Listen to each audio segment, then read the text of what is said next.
কোন গোপনে মন ভেসেছে ধারাবাহিকের আজকের পর্বে আপনারা দেখবেন অনির বাবা বলছে, অহনা তোমাকে নিয়ে এ বাড়িতে যত ঝামেলা, তাই তোমাকে আজ এক্ষুনি এই বাড়ি ছেড়ে বের হয়ে যেতে হবে।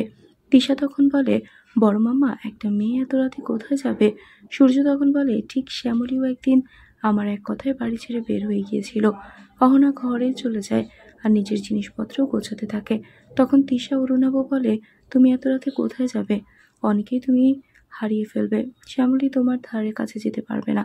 অরুণাবু বলে, আমাদের একটা বাংলো আছে, সেখানে আছে, রাগ কমে গেলে বাড়িতে চলে আসবে। অহনা একটা প্ল্যান করে বের হয়ে পড়ে অনির কাছে যাওয়ার জন্য। গিয়ে অনেকে শ্যামলীর নামে মিথ্যে বলে আরো রাগিয়ে দেয়। মিথ্যে মায়া কান্না করে বলে, শ্যামলী আমাকে রাতের বেলা কারোর ধাক্কা দিয়ে বাড়ি থেকে বের করে দিয়েছে। আরো নানান কথা বলে অনি রাজি হয়ে যায় রাতটুকু থাকতে দিতে ফ্ল্যাটে।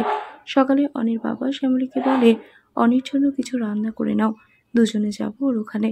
অপরাজিতা যে চাইলেই সূর্য নিয়ে যায় না। শ্যামলীরা গিয়ে বেল দিলেই দরজা খুলতেই সে অহনা দেখে শ্যামলী। তখন বলে, শ্যামলীকে একটু জ্বালিয়ে নেই, এই বলেই নাইটি পরে আসে আর শ্যামলীকে বলে বের হয়ে যেতে। মুখের ওপর দরজা লাগিয়ে দিলে সূর্য বলে, তোমার সাহস হলো কি করে ওকে বাধা দেওয়ার? অহনা ভয় পেয়ে যায়। কি হবে এবার? সবটা দেখতে সাথেই থাকুন বন্ধুরা। আজকের পর্ব নিয়ে আপনাদের কি মতামত জানিয়ে দিন কমেন্ট করে। নিয়মিত সিরিয়ালের আপডেট পেতে আমাদের চ্যানেলটি সাবস্ক্রাইব করে সাথেই থাকুন। ধন্যবাদ।